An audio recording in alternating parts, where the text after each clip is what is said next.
Jack Malone stood in a kitchen that didn't quite belong to this century. The tiles were chipped.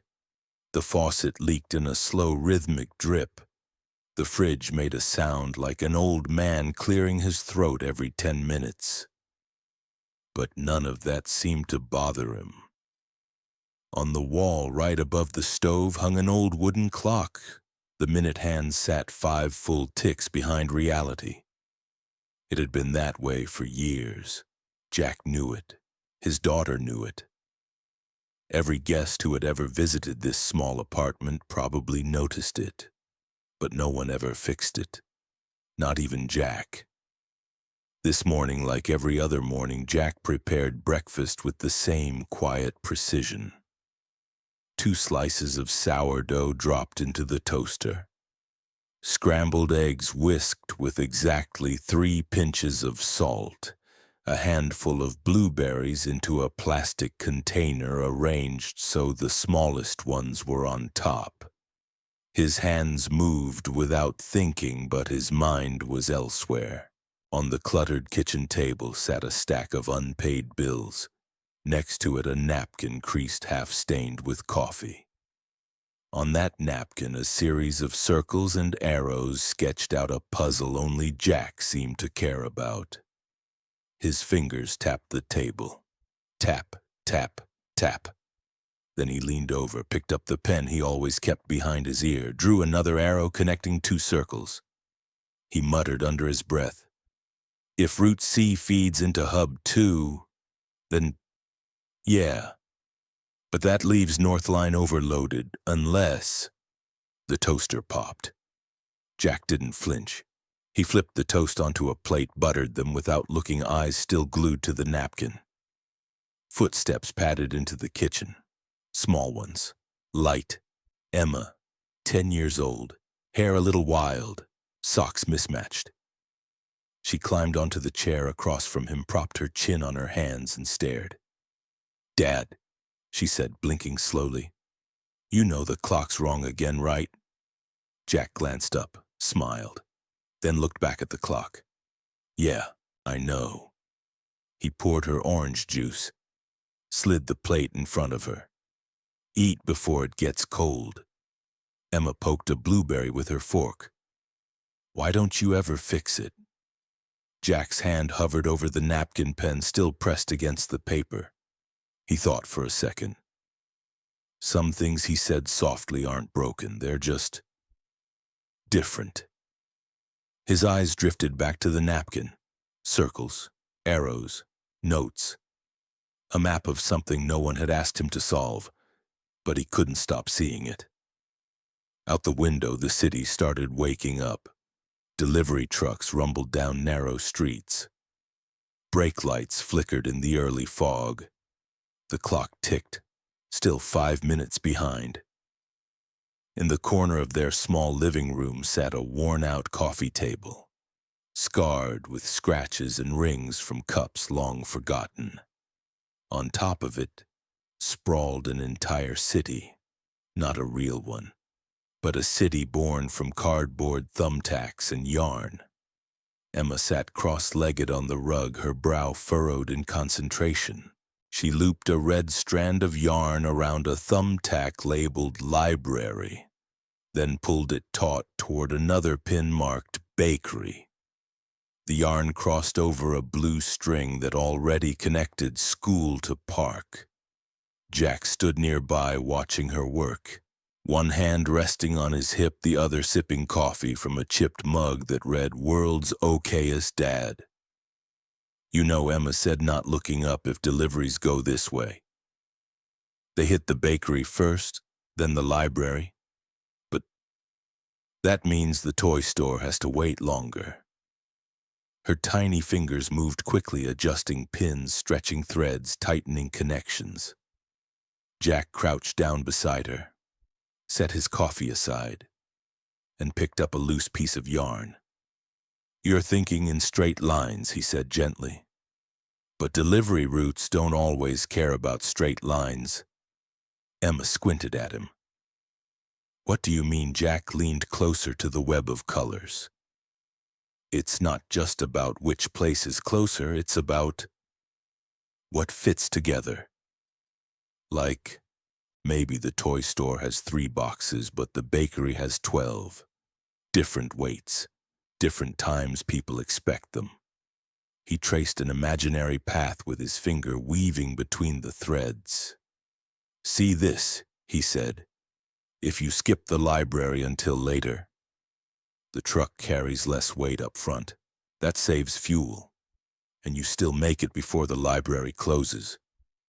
Emma tilted her head. "So, the fastest way isn't always the best way." Jack smiled. "Exactly." For a moment neither spoke. They just stared at the tangled city between them. Outside the window, an actual delivery truck rumbled by, its brakes hissing as it stopped at the corner. Emma sighed, leaned back on her hands. "I wish real cities worked like this, just yarn and pins and fixing problems." Jack chuckled softly. "Yeah, me too." Then he glanced toward the kitchen, where the napkin still sat, folded, waiting.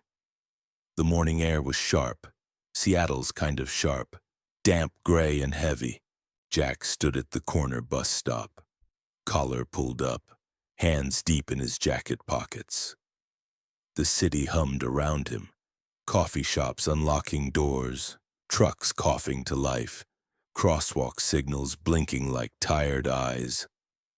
A bus squealed to a stop. Jack climbed aboard, scanned his transit card, and took his usual seat, second row from the back, window side.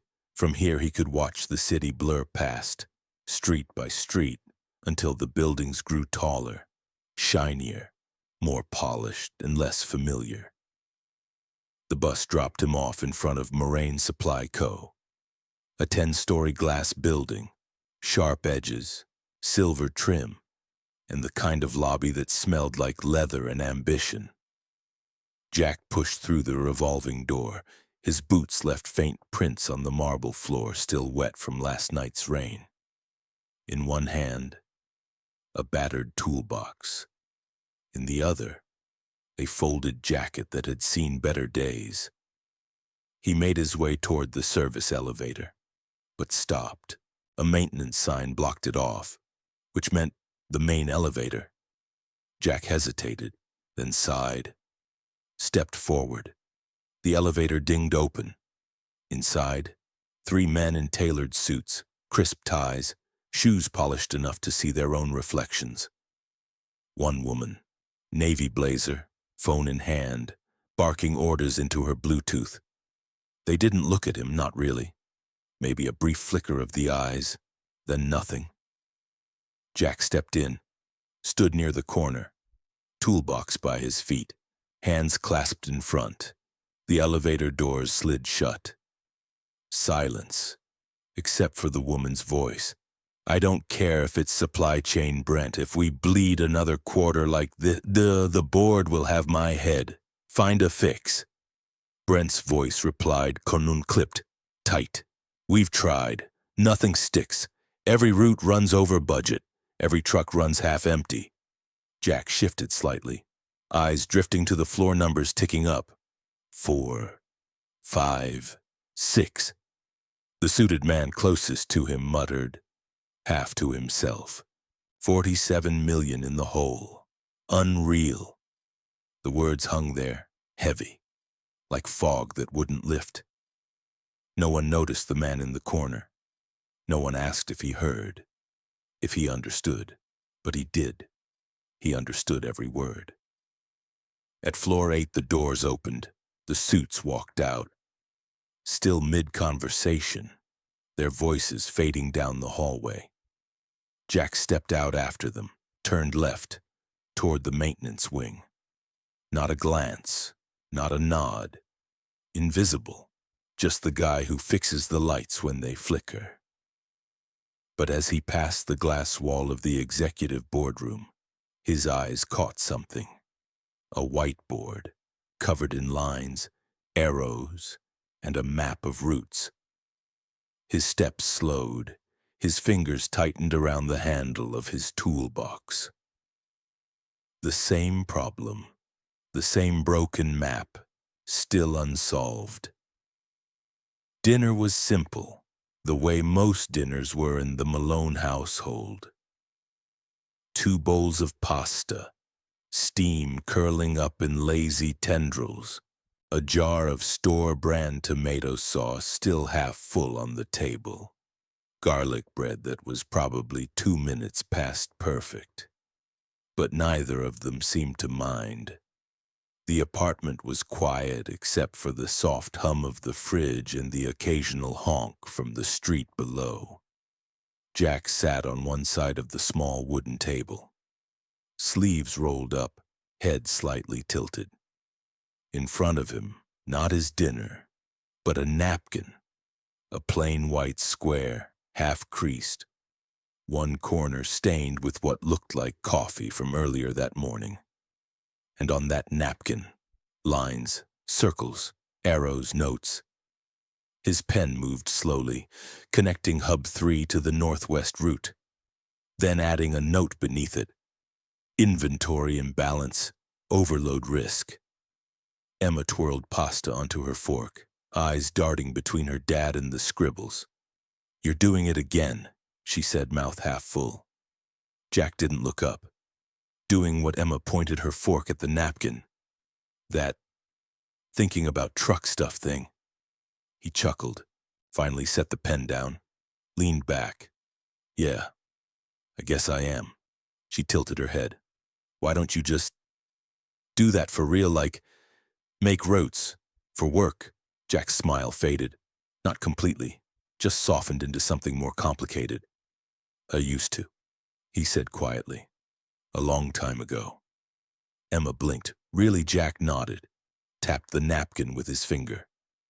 "Back when, before you were born, I was in school for systems engineering, studying how stuff moves, how things connect, how to make things better." "What happened?" Her voice was smaller now. He took a slow breath. "Life happened." He reached across the table, tucked a loose strand of her hair behind her ear. "Your mom, when she got sick, when we lost her, I had to choose you or school. I picked you every time, no regrets." Emma poked at her pasta, thinking, then said, "Still, you're really good at it." Jack smiled. "Yeah, maybe. But nobody asks the maintenance guy to solve delivery problems." Outside, a delivery truck rolled past their window. Brakes hissing, headlights cutting through the dusk. Jack's eyes followed it, then drifted back to the napkin. His fingers picked up the pen again. Almost without thinking, a new line, a new arrow, a new idea. The bus hissed as it pulled away from the curb, lurching into the slow, steady rhythm of morning traffic. Jack sat in his usual spot, second row from the back, window seat. Outside, the city slid past like a film reel someone forgot to rewind. Coffee shops unlocking, shopkeepers rolling open steel gates, street vendors pushing carts through puddles left from last night's rain. Jack's hand rested on his jacket pocket, fingertips brushing against the folded napkin inside. It was just paper, thin, crumpled, stained at one corner. But it felt heavier than that, heavier than paper had any right to feel. His thumb traced the outline of it through the fabric. Circles, arrows, notes, ideas no one asked for, and maybe no one would care about.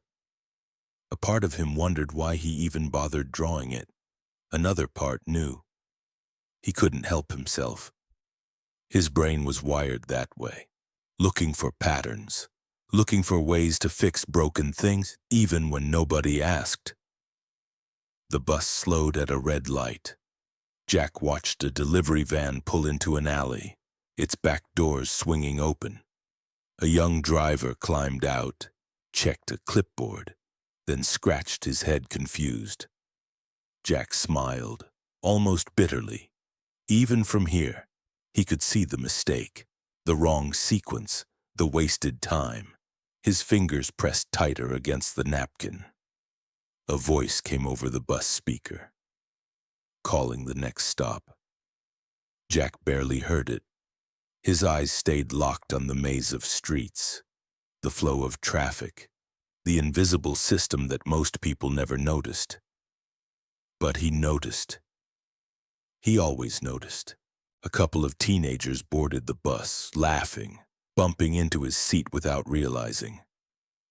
Jack didn't react, didn't flinch, just stared out, fingers still tracing the napkin's edges. The bus turned, heading toward the industrial district. Glass buildings replaced brick ones. Neon signs gave way to corporate logos. Moraine Supply Co. came into view, all steel and glass, sharp lines against a gray sky.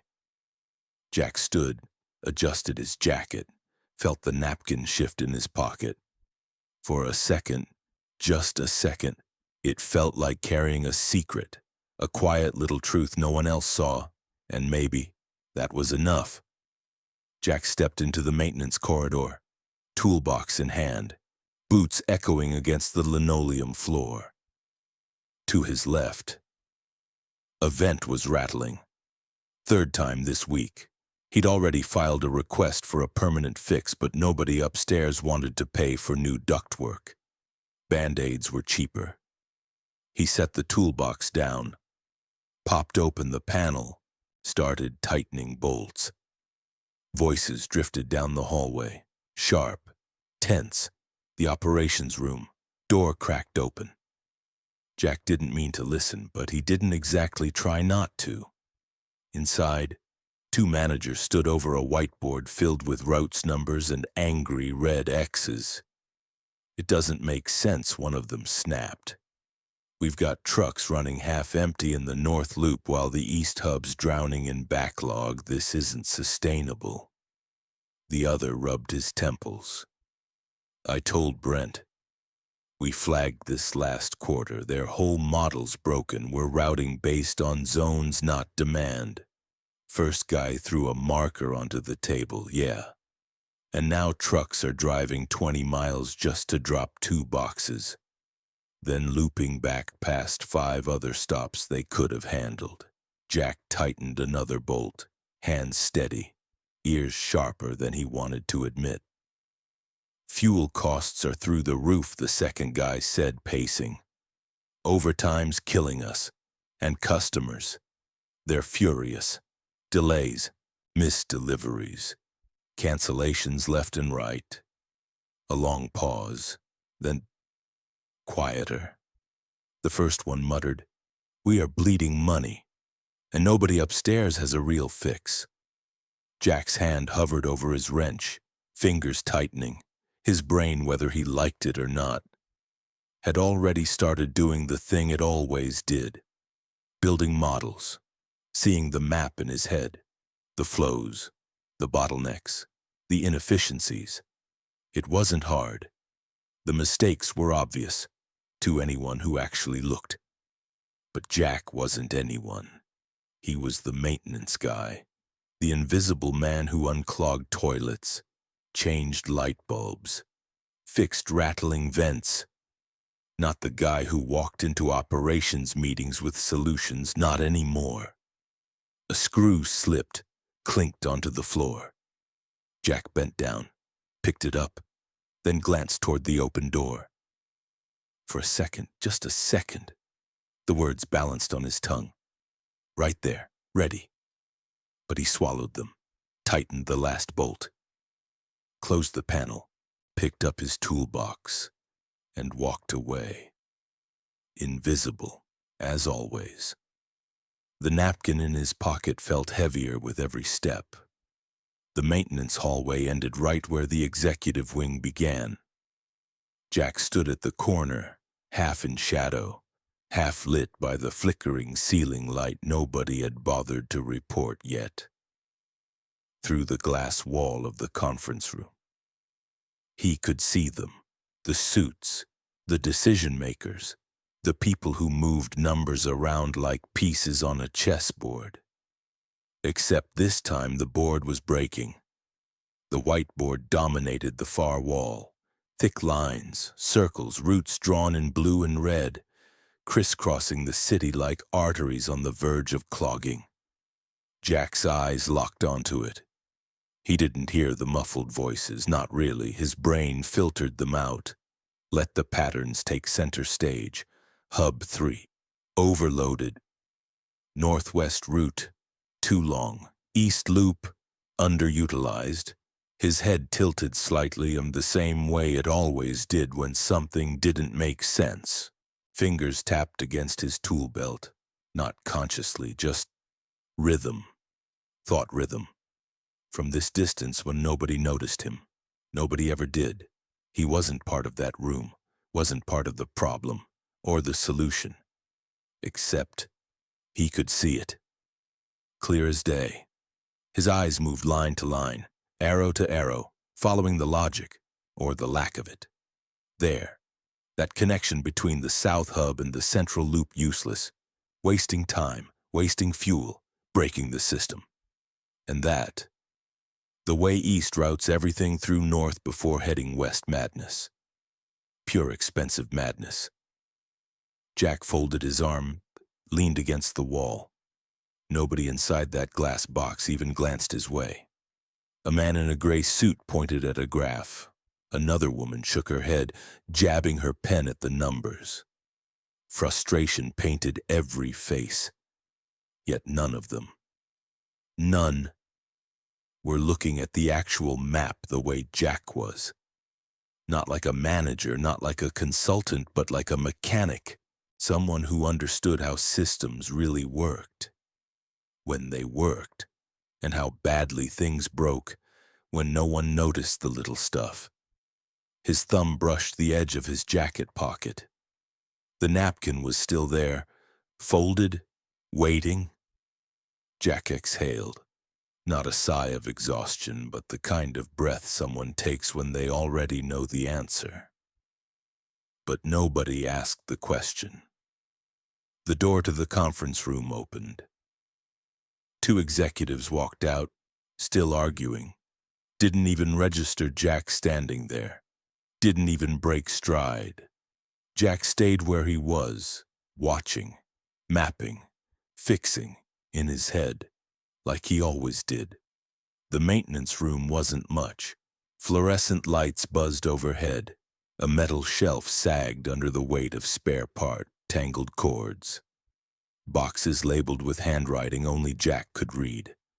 In the far corner, an old folding table. Scratched, stained, but steady. Jack sat there now. Toolbox pushed aside. Coffee long gone cold.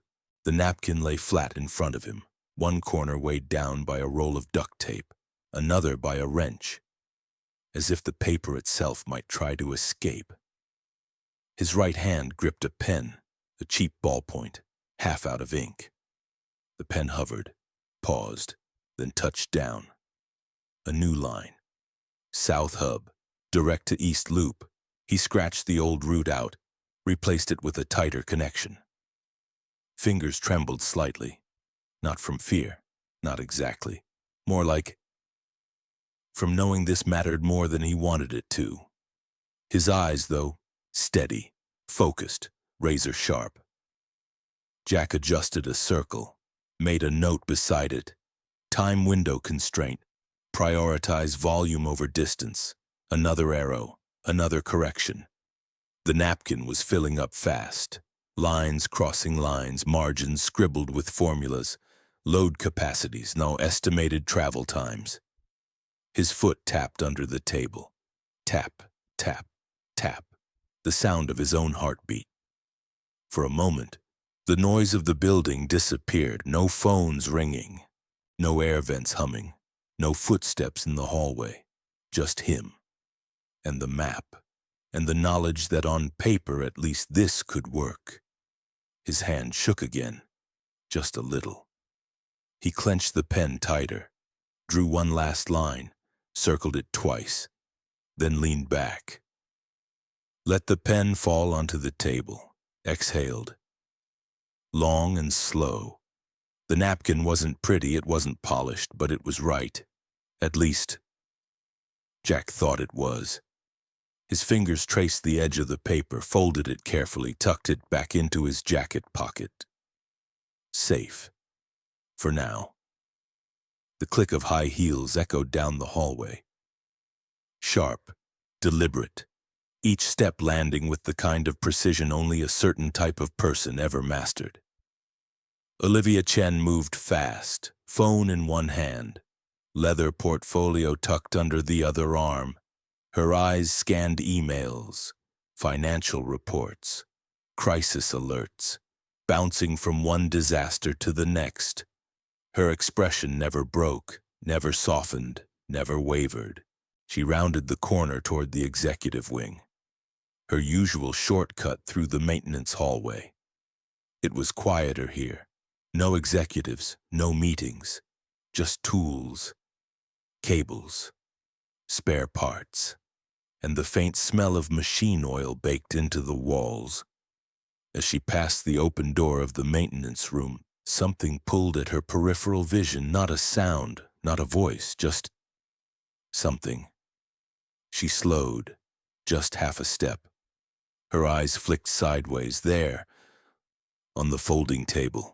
A napkin, spread out flat, weighed down at the corners, covered in line, circles, arrows, and scribbled notes, not doodles, not absent-minded sketches, a map, a system, a flow chart of routes and hubs, scribbled in pen, rough but deliberate. For a split second, her brain registered the familiar structure. It looked frighteningly similar to the delivery schematics she'd been staring at all week. Her eyes narrowed, lips pressed tight. Whoever drew that wasn't just killing time. They were thinking, working, solving. She took a half-step closer, read a note scrawled in the margin. Reduce empty miles, prioritize load balancing. Her fingers twitched, as if wanting to pick it up. But she didn't cross the threshold, didn't step inside. A noise in her earpiece pulled her back. A voice, her assistant. Olivia Brent's asking if you've reviewed the East Loop report yet. She blinked, straightened. Let the napkin fall back into background noise, like everything else in this hallway. Tell him I'll get to it, she replied curtly. Her heels clicked again, faster now, moving away. The moment passed. The maintenance room faded behind her. The napkin stayed where it was, waiting. The hallway outside the operations center felt colder than the rest of the building, not because of the air conditioning, but because of the tension that seeped out from behind closed doors. Jack stood at the electrical panel, screwdriver in hand, pretending to check something. A loose wire, a flickering breaker, anything that made him look busy enough to belong, but quiet enough to stay invisible. Down the hall, Olivia Chen paced, phone pressed tight to her ear. Her heels clicked against the tile, sharp, frantic. No, no. That's not good enough, she snapped. Her voice cut through the corridor like broken glass. I don't care what the simulations say. If we lose Hamilton, that's a $5 million contract walking out the door. She stopped, pressed her free hand against her temple, squeezed her eyes shut like the sheer force of will could make numbers behave. Brent, I've read the East Loop report 3 times. It's garbage. You're patching holes in a sinking ship. Jack adjusted the panel cover but his eyes, his ears, stayed locked on her. Olivia turned, pacing back the other way. Her voice dropped, not softer, just tighter, controlled fury. 47 million in projected losses. Is Brent, 47. Do you understand what that looks like on paper? Do you understand what that looks like to the board? A pause, then sharper. No. Don't rerun the same model. Find something different, something that works. I don't care if it comes from logistics, finance, or the janitor's closet. Jack's fingers twitched, just for a second, not because of the words, but because she didn't know how close to the truth she actually was. Fix it, Olivia hissed into the phone. Or we're done. I'm done. She hung up, let her arm drop. For a brief moment, she stood there, completely still. A person made of tension wire, pulled so tight, it was a wonder she hadn't snapped in half. Jack adjusted the panel cover, tried to look busy. But her next movement wasn't toward him, wasn't even toward the operations room. She turned, walked straight past, never once noticing the man 10 feet away, who might have had the answer buried in his jacket pocket. Jack exhaled. Long. Steady. Quiet. The napkin felt heavier again. Jack stood there, somewhat frozen. The hallway was empty now. Olivia had disappeared around the corner, her footsteps swallowed by the hum of the building. His hand hovered over his jacket pocket, fingers brushing against the soft, crumpled edges of the napkin. That piece of paper felt heavier than steel, heavier than the entire toolbox in his other hand. His thumb rubbed the fabric, back and forth, like trying to sand down a thought he wasn't ready to have. This isn't your job, his mind whispered. Nobody asked you. And yet, his eyes flicked toward the conference room. The blinds were half open. He could see them inside, a blur of suits, pacing, pointing, arguing over the same broken system, same roots, same mistakes, same sinking ship. Jack's heart pounded, not fast on him, but deep, like a drum echoing from somewhere far inside his chest. His brain did the math, not numbers, but risk. What happens if you speak up? What happens if you're wrong? What happens if you're right? His grip tightened, fingernails pressed into his palm. A memory surfaced, uninvited. Emma, sitting at their kitchen table last night, folding a napkin into a paper airplane, looking him dead in the eye and saying, "You always tell me, if you know the answer, raise your hand, even if it's scary." His lips pressed together, jaw clenched. Slowly, Jack pulled the napkin out, unfolded it, smoothed it against his thigh. The lines stared back at him, arrows, circles, notes scribbled in tired handwriting, a mess to anyone else, a map to him. He folded it once, then twice, slipped it into his hand, took a breath, then another, then started walking. Each step felt louder than it should have. Boots against tile, the clink of tools shifting in his belt. His mind screamed to stop. Turn around, go back, pretend you didn't see, pretend you don't care. But his feet didn't listen. The conference room door loomed closer, voices sharper now. Someone slammed a fist on the table, another shouted over them. Jack stopped at the threshold, looked down at the napkin in his hand, now wrinkled, but steady. One breath. Knock, knock. The voices inside paused. Jack tightened his grip. Ready?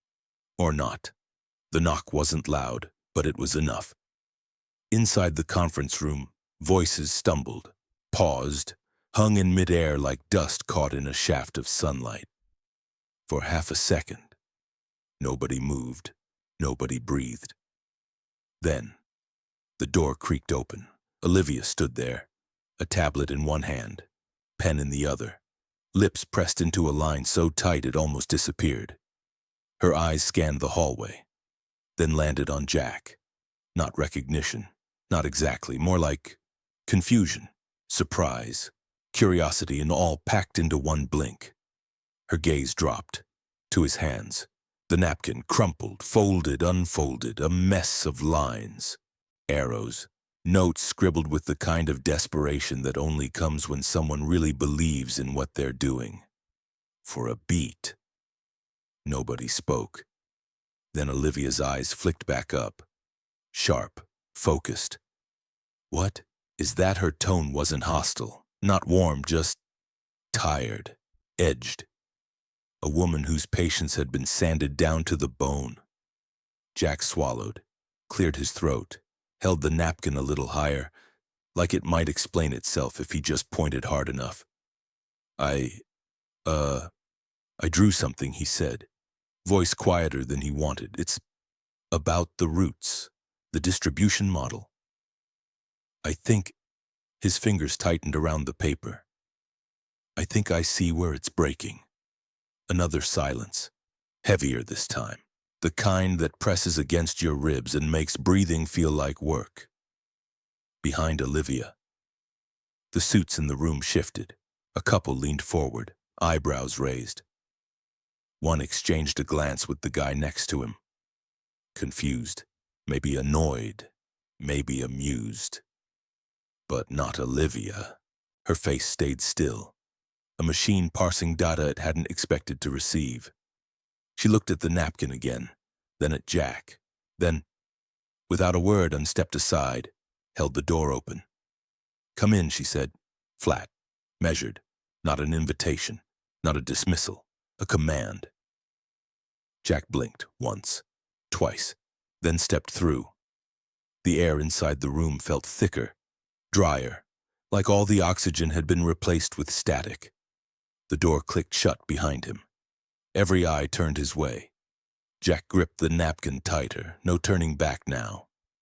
Jack stood there, in front of a screen that usually displayed quarterly reports, growth projections, or the kind of charts that made people argue over decimals.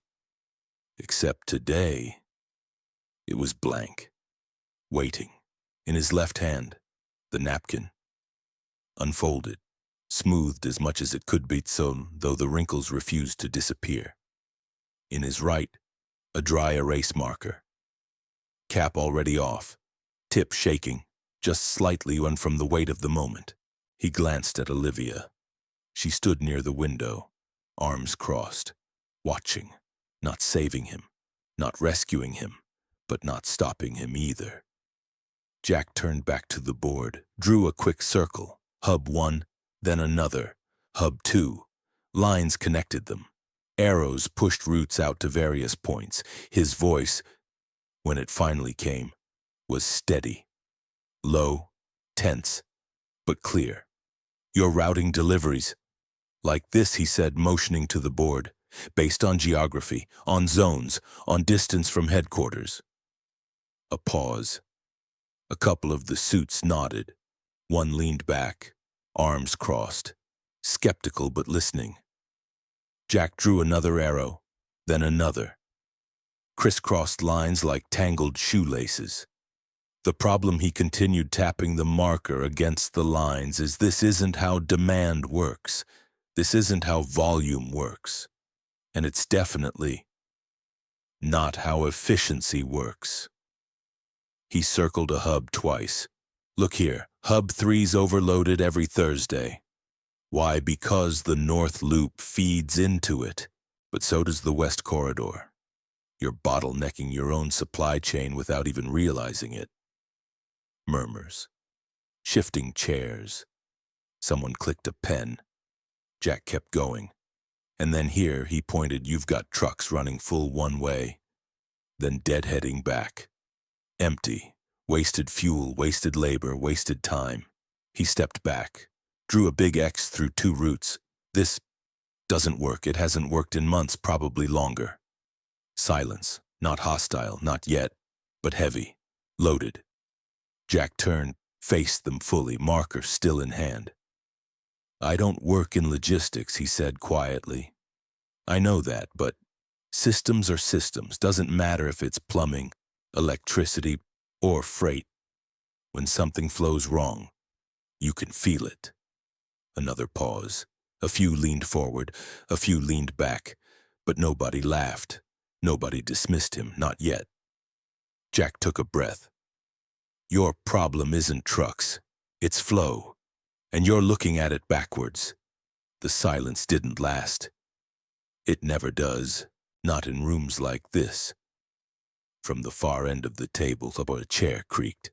A man in a tailored navy suit leaned back, arms crossed, fingers drumming against his elbow.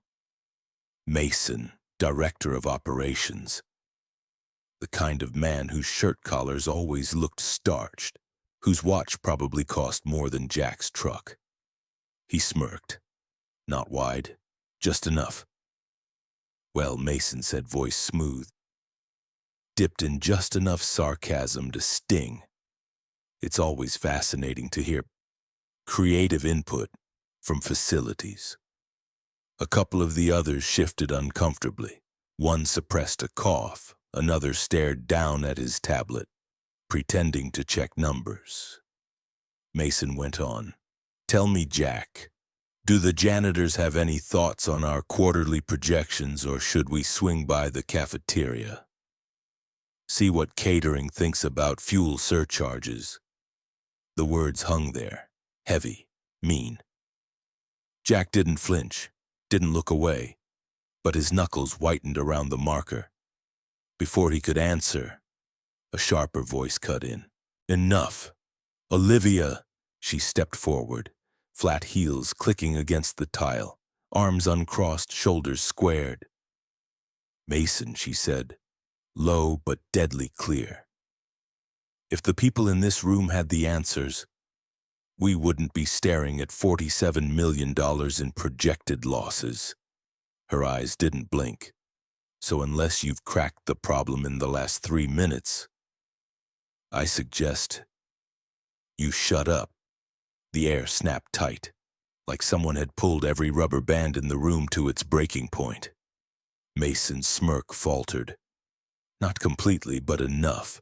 His jaw tightened. But he said nothing. Olivia turned back to Jack, nodded once. Continue. Jack blinked, cleared his throat. Grip loosening. Just slightly. The message was clear. You have the floor. Say it. Say it while you still can. Jack drew another circle on the board. Steadier now. If you reroute based on load demand instead of geography on it, prioritize volume. Balance hubs by actual order weight, not zip codes. You cut empty miles by, conservatively, 30%. One of the analysts leaned in. That actually tracks with something we saw last quarter, but didn't flag. Another murmured, wait, run that by me again. Olivia folded her arms, but now the tension wasn't at Jack. It was turning. A storm, slowly shifting direction. Pull it up, Olivia said. Her voice was calm, but sharp enough to slice through the static in the room. One of the analyst's young jittery glasses sliding down his nose scrambled at his laptop. Yes, pulling now. Fingers flew across the keyboard. On the big screen, the familiar delivery map blinked to life. Lines lit up, hubs pulsed in yellow. Red arrows darted between zones in a living web of inefficiency. Jack stood back, arms crossed now. Marker capped. His job, for the moment, was just to watch.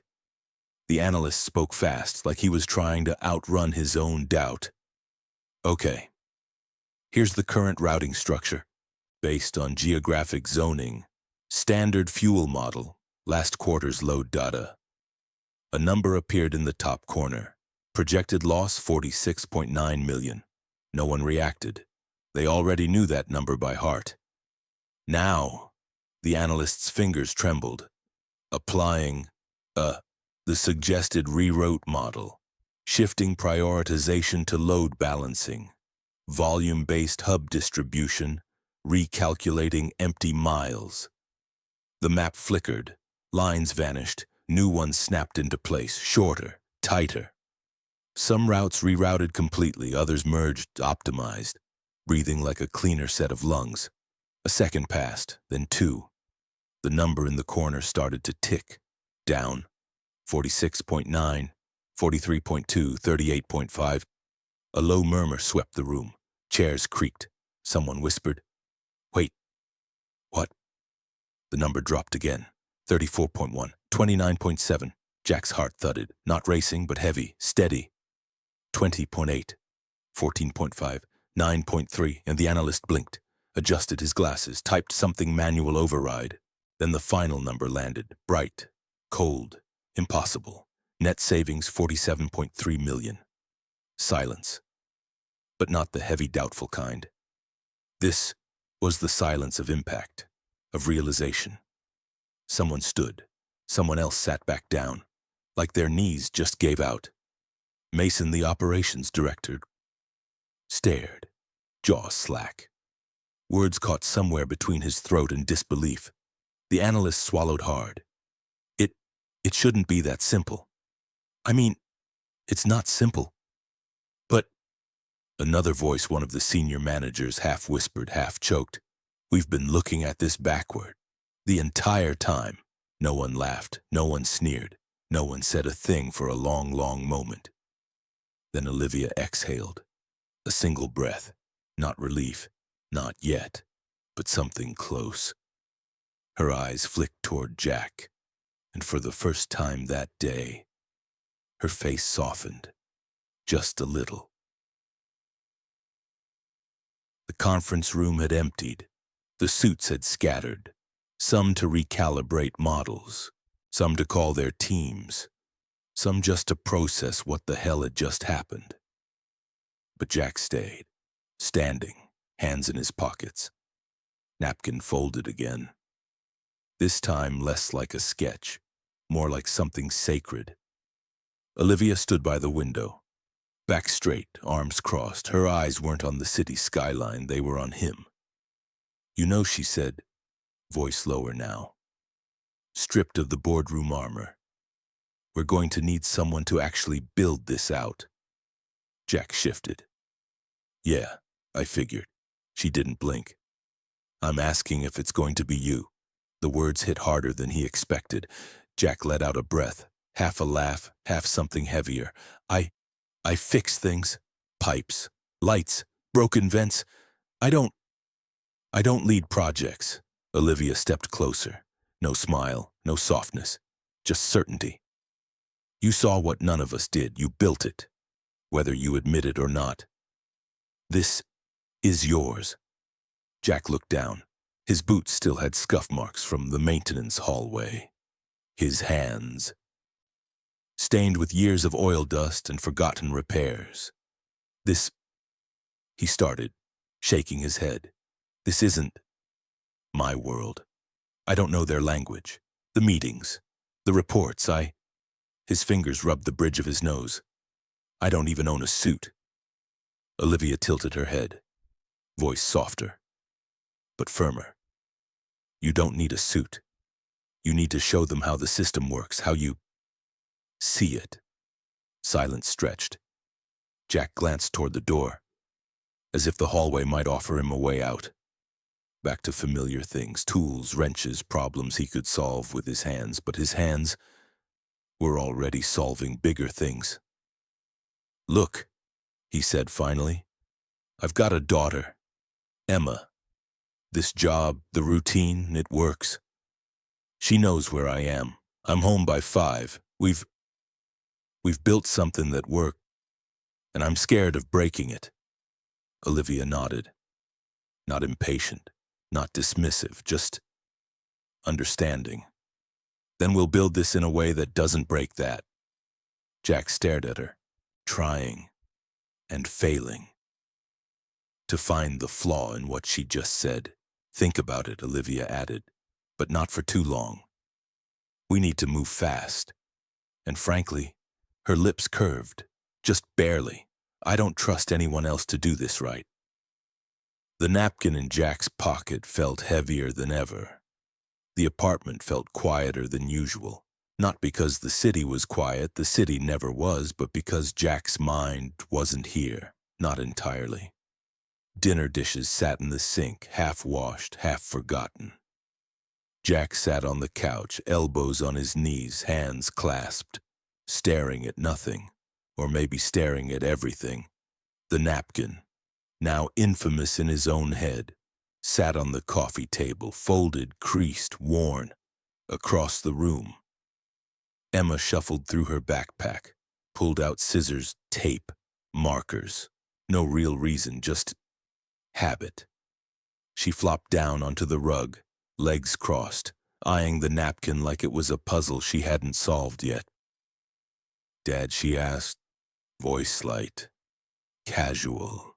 "Can I have this?" Jack blinked. "What the napkin?" "Yeah." She was already unfolding it, smoothing it out with small, careful hands. "It's just paper, right?" Jack half laughed, but it got caught somewhere between humor and something heavier. "Yeah, just paper." Emma didn't reply. Her fingers worked fast, practiced. Fold, crease, flip, another fold. Jack watched, quiet, curious. In less than a minute, the napkin had transformed. No longer a map, no longer lines and arrows and scribbled notes. It was a paper airplane, a crooked one, with uneven wings and a bent nose, but still, unmistakably, meant to fly. Emma held it up, studied it, blew a strand of hair out of her face. Then, without warning, she launched it. The airplane floated, wobbled, dipped, then glided halfway across the room before crash landing against the couch cushion. Emma grinned. Not bad. Jack shook his head, smiling despite himself. "Kiddo, you just destroyed the most valuable piece of logistics data this company's ever seen." She giggled, rolled onto her back, arms spread wide. "It's still in your head. And besides," she sat up, eyes locking on his, "sometimes you gotta stop drawing the map and just fly." Jack swallowed. Something caught in his throat, something small, but real. Emma scooted closer, rested her chin on his knee. "You're scared?" "Huh." He ran a hand through her hair. "Yeah, a little." She nodded like it was the most normal thing in the world. "Good. That means it's probably something big, something worth doing." Jack leaned back, looked at the ceiling, let out a slow breath. The paper airplane sat on the floor. Crooked, dented, but waiting, like it still believed it could fly. The office smelled different, not like machine oil, not like dust or warm metal, or the familiar sting of cleaning chemicals. It smelled like fresh carpet, recycled air, and anxiety. Jack stood at the entrance to the operations floor, a man in borrowed territory, button-down shirt, no tie, his one pair of decent shoes, clean, but still scuffed, in his hand. A company-issued laptop, thin, silver, new. It felt wrong, lighter than his toolbox but somehow heavier.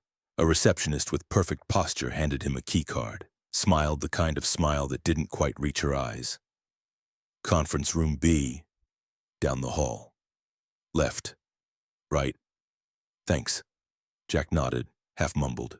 He walked, boots clicking against the laminate floor, passing rows of desks, cubicles, screens glowing with spreadsheets, dashboards, data feeds. Heads turned, not dramatically, not rudely, just curious, confused. "Isn't that the maintenance guy?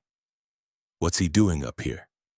Jack felt the glances before he saw them, felt them like heat against the back of his neck. At conference room B, he scanned his card. The door unlocked with a cheerful beep that felt wildly out of place. Inside, a massive screen, a whiteboard, a table too shiny for comfort. Jack sat, opened the laptop, watched the cursor blink at him like it was judging his entire existence. He clicked the wrong icon, then another. The system tray popped open, then vanished, then opened again. "Come on," he muttered, half to himself, half to the computer.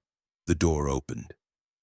Brenta from logistics, mid-40s, tie too tight, hair perfect, carrying a coffee that probably cost more than Jack's breakfast. Brent stopped, did a double take.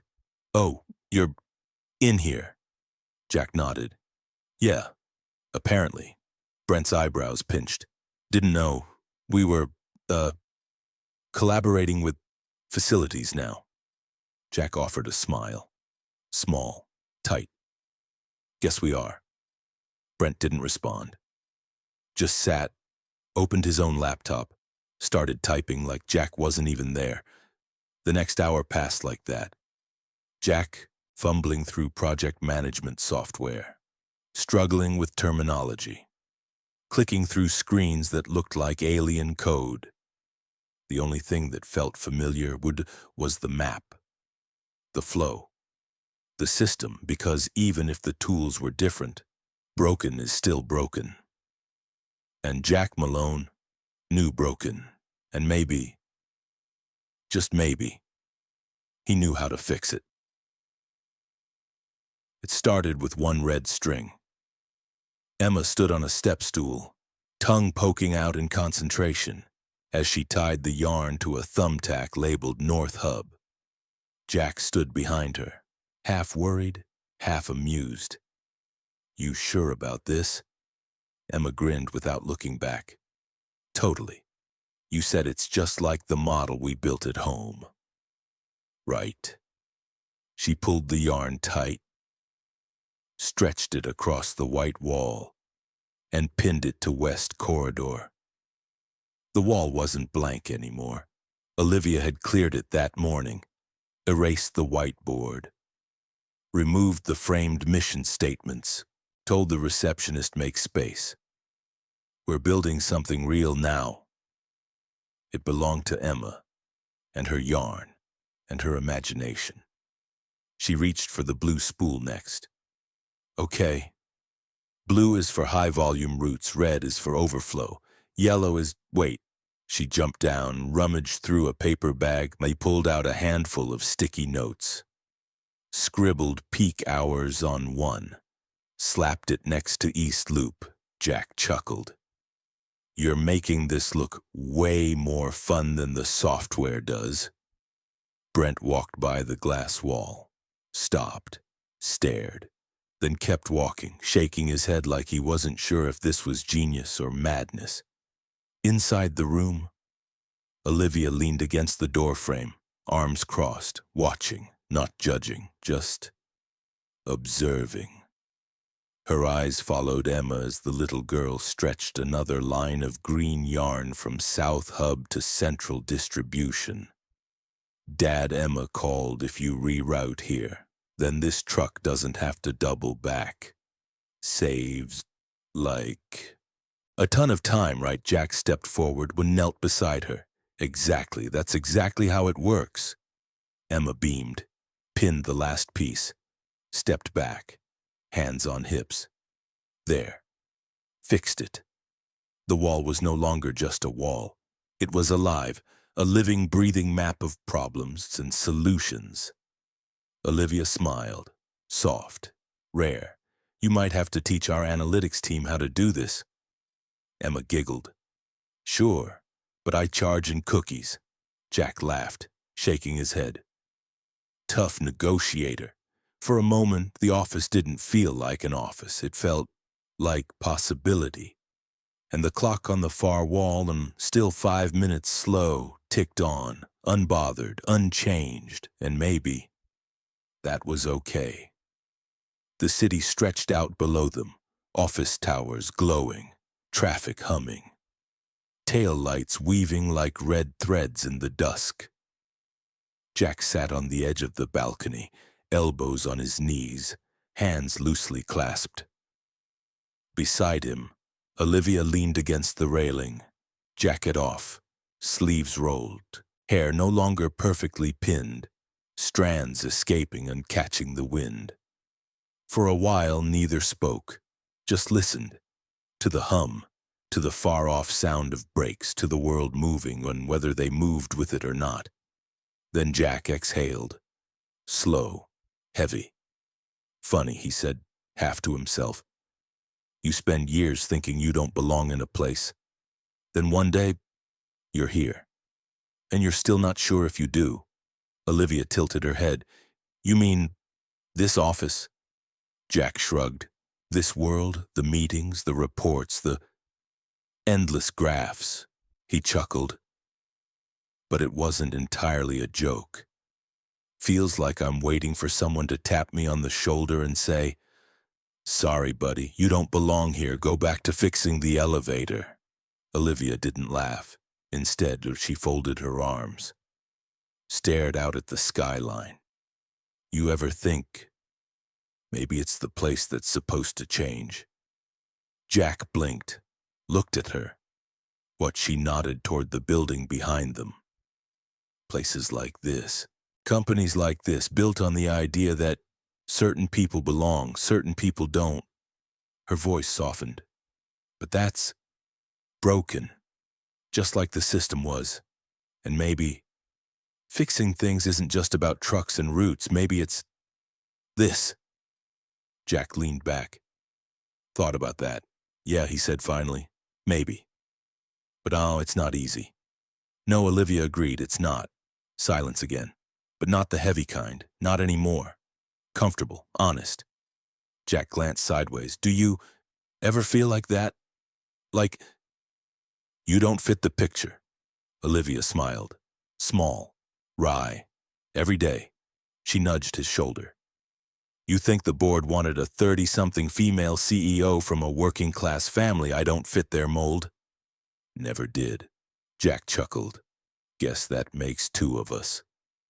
She turned, leaned against the railing, looking directly at him now. Or maybe we're not the problem. Maybe the mold was wrong to begin with. Jack nodded, slow, thoughtful. Below them, the city kept moving. Neither of them did, not for a long while. Jack stepped back into the operations floor. The lights were dimmer now. Most of the staff had left. A few screens still glowed, dashboards flickering, numbers updating in real time. He walked past the desks, past the map walls still strung with Emma's yarn, past the polished glass doors, until he reached the far end of the floor. There, above the doorway, hung a clock, the same clock. He tilted his head, watched the second hand sweep past the 12, watched the minute hand click forward. 5 minutes behind. Still. Always. Jack chuckled under his breath, quiet, warm. He thought about all the things he'd spent his life fixing. Leaky pipes, broken vents, flickering lights. Systems nobody noticed until they failed. And here was this clock. Stubborn, imperfect, out of sync with the rest of the world. Nobody had ever fixed it, including him. And now, standing here, he realized something. Realized not everything broken needs to be fixed. Some things just are. A little off, a little bent, a little different, and maybe that's okay. His hand drifted into his pocket, fingers brushing the folded paper airplane Emma had made from the napkin. The wings were crumpled now, edges soft from being carried all day. Jack smiled, a real one, deep, honest, the kind that starts in your chest before it ever reaches your face. Behind him, Olivia's voice floated in from the hallway, talking to someone, laughing, easy, unhurried. For once, the weight of the day didn't sit on Jack's shoulders. He looked back at the clock one last time, whispered, just for himself, "You're fine, just like this." Then turned, walked toward the elevators, toward the next task, the next meeting, the next something. Boots scuffed against polished floors, Hands in pockets, shoulders relaxed. The clock ticked on, 5 minutes behind. Exactly where it had always been, exactly where it was supposed to be. The atrium of Moraine Supply buzzed with quiet anticipation. Rows of chairs, a polished stage, a massive screen behind it, cycling through graphs, maps, and 3 simple words glowing in bold white letters. Launch Day, Optimized Routing Initiative. Jack stood off to the side, not quite backstage, not quite in the crowd, somewhere in between, a space he'd gotten pretty good at living in. He tugged at the sleeves of his shirt, still not used to how it fit. No toolbox, no oil stains, just him. And a badge clipped to his pocket that now read Logistics Systems Specialist. A voice echoed over the mic. Olivia standing center stage, confident, calm. But softer today. Less steel, more something else. Today, she said, scanning the room, we launch a system that will not only save this company millions, but redefine how we move, how we think about efficiency, about connection. Jack caught her glance, just for a second. A half smile, a nod. Then she kept going, and this, Olivia added, was made possible. Not by titles, not by departments, but by someone who saw what the rest of us missed. Heads in the crowd turned, slowly, toward him. Jack shifted, cleared his throat, and then small footsteps, fast. Dad Emma, weaving between rows of suits, ponytail bouncing, red sneakers flashing. She ran full speed and straight into Jack's arms. He caught her, lifted her, hugged tight. For a second, nothing else mattered. Not the screens, not the stairs, just this. Her arms around his neck, her head tucked under his chin. You did it, Emma whispered, grinning. Told you. Jack laughed. Yeah, you did from the stage. Olivia watched, arms crossed, but the edges of her mouth curved. Not the usual tight, polite smile, something real, something proud. The kind of look that says, yeah, this is exactly how it was supposed to go. Applause rose. Jack set Emma down, straightened, nodded to Olivia, who nodded back. No words, none needed. The system was live. The map, the routes, the lines he once scribbled on a napkin, now stretched across real roads, across cities, trucks moving, people waiting, deliveries flowing. And somewhere, stitched into every connection, was a reminder. Some lines never fade. The atrium was starting to empty. People filtered out in small groups, laughter mixing with phone calls, handshakes with backslaps. The celebration was winding down. But not for Jack. He stood by the big glass window, Emma at his side, watching the trucks pull in and out of the lot. Moving smoother now, cleaner, faster, like the system itself was breathing better. A soft click of heels approached, slower than usual. Olivia. But this time, no tablet in her arms, no clipboard, no endless checklist, just a small cardboard box. Jack raised an eyebrow. What's that? She stopped in front of him, held the box between them. Open it.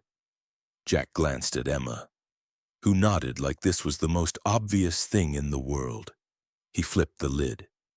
Inside, neatly stacked, was a bundle of napkins, bright white, crisp, each one stamped in the corner with the Moraine Supply logo. And just beneath it, in small, neat letters, for the next big idea. Jack blinked, then laughed. The kind of laugh that starts in your chest, unpolished, real. You're kidding. Olivia shook her head, smiling, not even a little. She tucked her hands into her pockets, looked out the window. Never know when inspiration's gonna hit.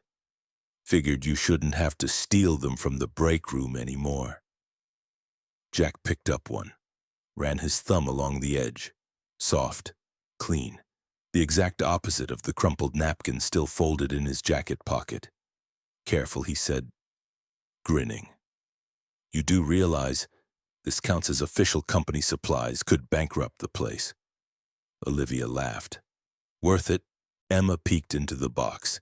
Can I have one? Jack pulled one out, handed it to her. All yours, kiddo. Emma folded it, creased one side, then the other, slowly, carefully, started shaping it into another paper airplane. Guess we're not done drawing maps, Jack murmured. Olivia nodded. Never are. Silence fell again. Not awkward, not heavy, just full. Jack closed the box, held it under one arm. You know, he said quietly, I don't think I've ever been given office supplies as a gift before. Olivia smirked. First time for everything. Her eyes softened. And Jack, for what it's worth, I hope it's not the last. He nodded. Me too. Out the window.